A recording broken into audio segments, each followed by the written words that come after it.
بسم اللہ الرحمن الرحیم۔ نفحۃ العرب کا پہلا باب ہے فی النثر، سبق نمبر 45 میں خوش آمدید۔ آج کے سبق کے اندر ہم الذکاوت پڑھیں گے۔ عبارت دیکھ لیں۔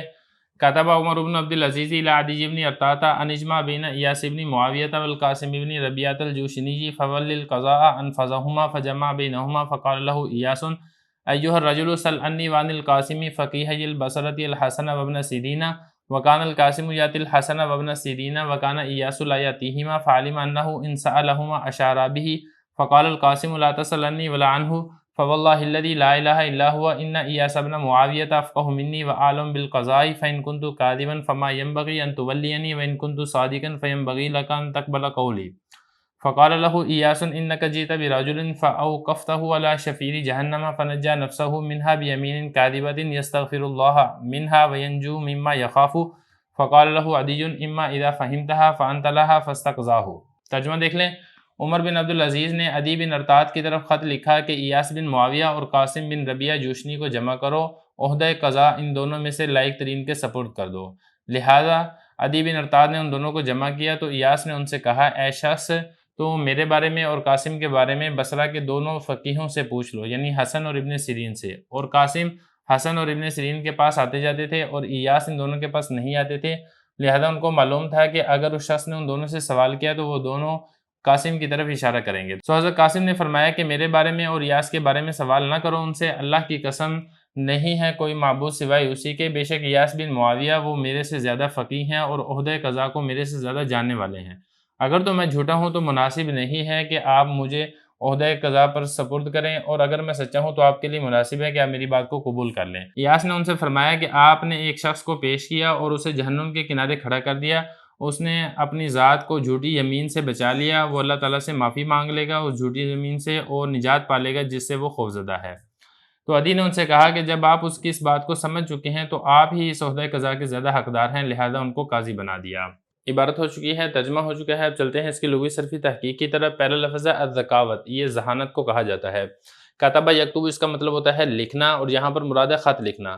جمع یجمع اس کا مطلب ہوتا ہے جمع کرنا، اور ولی ولا یولی تولیہ اس کا مطلب ہوتا ہے قاضی بنانا، باب اس کا تفعیل آتا ہے، اسی سے یہ واحد مذکر امر حاضر معلوم کا صیغہ ہے۔ آگے لفظ دیکھیں انفذہما، نفذ ینفذ نفوذ جاری ہونا، پورا ہونا، اسی سے یہ اسم تفضیل کا صیغہ ہے۔ اور اس کے بعد آگے دیکھیں سأل یسأل سوال کرنا، اسی سے یہ امر حاضر معلوم کا صیغہ ہے واحد مذکر کا۔ فقیہ اصل میں تھے فقیہ واحد ہے، اس کی تثنیہ آتی ہے فقیہانی، اور حالت نسبی اور جری میں آتی ہے فقیہینی، تو یہ حالت نسبی ہے اس کی، لیکن جب اس کی اضافت کی گئی بصرہ کی طرح تو آخر سے نون تثنیہ حذف ہو گیا۔ عطیاتی اتیان اس کا مطلب ہوتا ہے آنا، سال یسأل یہ پیچھے گزر چکا ہے سوال کرنا، اشارہ یشیر اشارتن اس کا مطلب ہوتا ہے اشارہ کرنا، باب اس کا افعال آتا ہے، اسی سے یہ تثنیہ کا صیغہ ہے، تثنیہ مذکر غائب کا فعل ماضی معلوم کا یہ صیغہ ہے۔ آگے لفظ دیکھیں افقہ، فقوہ یفقہ سمجھدار ہونا، فقیہ ہونا، یہ اس کا معنی ہے، اور یہاں یہ اسم تفضیل کا صیغہ ہے۔ اور اس کے بعد اگلا لفظ دیکھیں تولی، یعنی ولا یولی پہلے گزر چکا ہے، باب اس کا تفعیل آتا ہے اور اس کا معنی ہوتا ہے قاضی بنانا، تو یہاں پر بھی کیا یہ تولیہ، یہ جو اس کے اوپر یا کے اوپر نصب آیا ہے یہ ان ناصبہ کی وجہ سے آیا ہے، واحد مذکر مخاطب فعل مضارع معلوم کا یہ صیغہ ہے۔ اور اس کے بعد اگلا لفظ دیکھیں اوقفتہ، واحد مذکر مخاطب باب فعال سے ہے، اوقف یوقف ایقاف اس کا مطلب ہوتا ہے ٹھہرانا، شفیر کنارے کو کہا جاتا ہے، اور اس کی جمع آتی ہے اشفار۔ نجا ینجی باب اس کا بھی تفعیل آتا ہے، نجا ینجی تنجیتاً واحد مذکر غائب فعل ماضی معلوم کا یہ صیغہ ہے۔ آگے دفعہ دیکھیں ینجو، نجا ینجو باب اس کا نصر ینصر آتا ہے اور اس کا معنی ہوتا ہے نجات پانا۔ خافا یخافو خاویف یخوف ہوتا باب اس کا سمیع یسمع آتا ہے، واحد مذکر غائب فعل مضارع معلوم کا صیغہ ہے۔ فاہم یفہم اس کا مطلب ہوتا ہے سمجھنا، جان لینا، اور واحد مذکر مخاطب فعل ماضی معلوم کا یہ صیغہ ہے۔ فاستقضاہ استفعال اس کا باب ہے، اور اسی میں واحد مذکر غائب فعل ماضی معلوم کا یہ صیغہ ہے۔ عبارت ہو چکی ہے، ترجمہ ہو چکا ہے، لغوی صرفی تحقیق ہو چکی ہے، اب چلتے ہیں اس کی تشریح کی طرف۔ واقعہ اس کے اندر یہ ذکر کیا گیا ہے کہ حضرت عمر بن عبد العزیز جب یہ خلیفۃ المسلمین بنے ہیں تو انہوں نے عدی بن ارطاط ان کی طرف ایک خط لکھا، یہ ان کے قابل اعتماد ساتھی تھے۔ خط میں کیا لکھا؟ ان اجمع بین ایاس بن معاویہ، ایاس بن معاویہ اور قاسم بن ربیعہ جوشنی کو جمع کرو، ان دونوں کو جمع کرو، جمع کر کے پھر کیا کرنا ہے؟ فول القضاء انفذہما، ان دونوں میں سے جو عہدہ قضا کے زیادہ لائق اور زیادہ مستحق ہے اس کو تم قاضی بنا دو۔ تو یہ آرڈر جاری کیے گئے حکومت کی جانب سے عدی بن ارطاد کی طرف۔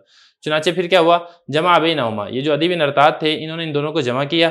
جب ان دونوں کو جمع کیا اور ان سے بات چیت ہوئی کہ مجھے حضرت عمر بن عبدالعزیز نے اس طریقے سے خط لکھا ہے، آپ دونوں میں سے جو عہدہ قضا کے زیادہ لائق اور مستحق ہے میں اس کو قاضی بناتا ہوں۔ تو اب یہاں پر دیکھیں یہ جو دونوں ساتھی تھے نا، ایک ایاس بن معاویہ اور دوسرے تھے قاسم بن ربیعہ جوشنی، یہ قاضی نہیں بننا چاہتے تھے۔ اب یہ قاضی کیوں نہیں بننا چاہتے تھے؟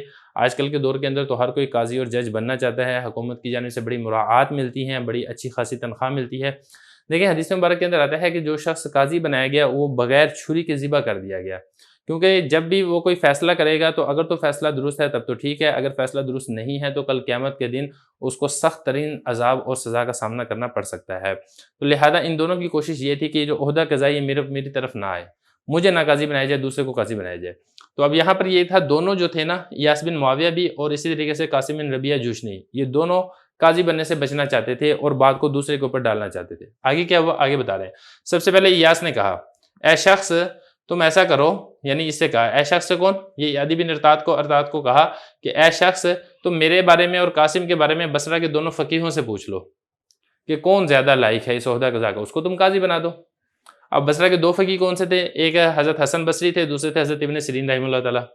اب یہ بات کہنے کا مقصد کیا تھا؟ یہ بات کہنے کا مقصد یہ تھا حضرت ایاس کا کہ جو حضرت قاسم تھے یہ ان دونوں کے پاس جایا کرتے تھے، حضرت حسن کے پاس جاتے تھے، حضرت ابن سیرین کے پاس جاتے تھے، اور ان کو معلوم تھا کہ جب یہ والا شخص عدی بن ارطاد جب حضرت حسن بصری سے اور اسی طریقے سے حضرت ابن سیرین رحمہ اللہ تعالیٰ سے جب پوچھے گا کہ ہم قاضی کس کو بنائیں، تو یہ اسی قاسم کے بارے میں فرمائیں گے کہ اس کو قاضی بنا دو، کیونکہ ان کے پاس جاتے رہتے تھے، ان کو جانتے تھے، اور یہ جو حضرت ایاس تھے یہ ان دونوں کے پاس نہیں جاتے تھے، تو وہ جو دونوں ہیں وہ حضرت ایاس کو نہیں جانتے تھے، تو انہوں نے اس ہیلے اور اس حکمت عملی سے اپنی جان چھڑانی چاہیے کہ ان کے پاس جائیں گے اور پھر وہ اسی طرف اشارہ کر دیں گے کہ تم قاسم کو ہی قاضی بنا دیں۔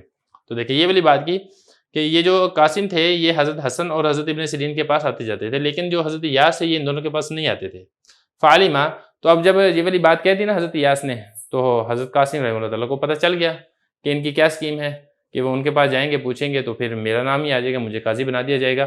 تو انہوں نے پھر ایک بڑی ذہانت سے بات اپنی طرف سے پھیر دی۔ وہ کیا ذہانت سے وہ بات بتا رہے ہیں؟ تو یہ بتا رہے ہیں عالمہ، ان کو معلوم ہو گیا، کن کو معلوم ہو گیا؟ حضرت قاسم کو، کہ اگر اس شخص نے یعنی عدی بن ارطاد نے ان دونوں سے پوچھا، کن دونوں سے؟ حضرت حسن بصری سے اور حضرت ابن سیرین سے، تو وہ دونوں جو ہیں ان حضرت قاسم کی طرف ہی اشارہ کریں گے۔ اور حضرت قاسم نے پھر کیا کہا؟ پھر انہوں نے ایک ذہانت والی بات کی کہ بھئی دیکھو ایسی بات ہے، تمہیں ان کے پاس جانے کی ضرورت ہی نہیں ہے، لا تسألنی ولا عنہ، تم ایسا کرو حضرت حسن بصری اور حضرت ابن سیرین سے نہ میرے بارے میں پوچھو نہ ان کے بارے میں پوچھو، میں تمہیں ایک اور بات کرتا ہوں۔ وہ دوسری بات کیا کی؟ دوسری بات سب سے پہلے تو انہوں نے اللہ تعالیٰ کی قسم اٹھائی اور قسم اٹھا کے یہ کہا کہ ایاس بن معاویہ وہ زیادہ فقیہ ہیں اور عہدہ قضا کو میرے سے زیادہ جاننے والے ہیں۔ یہ والی بات کہہ دی کس نے؟ حضرت قاسم نے۔ جب یہ والی بات کہہ دی تو پھر کہا کہ دیکھو اگر تو میں جھوٹا ہوں، یعنی یہ والی بات میں نے سچ نہیں کہی ہے، تو جھوٹے کو تو پھر قاضی بنایا نہیں جا سکتا، کیونکہ قاضی تو پھر عادل کو بنایا جاتا ہے اور یہ شخص تو پھر عادل نہیں ہے۔ اور اگر میں سچا ہوں کہ یعنی حضرت ایاس بن معاویہ وہ میرے سے زیادہ فقیہ ہیں، وہ عہدہ قضا کو زیادہ جاننے والے ہیں، تو پھر تم اسی کو قاضی بناؤ۔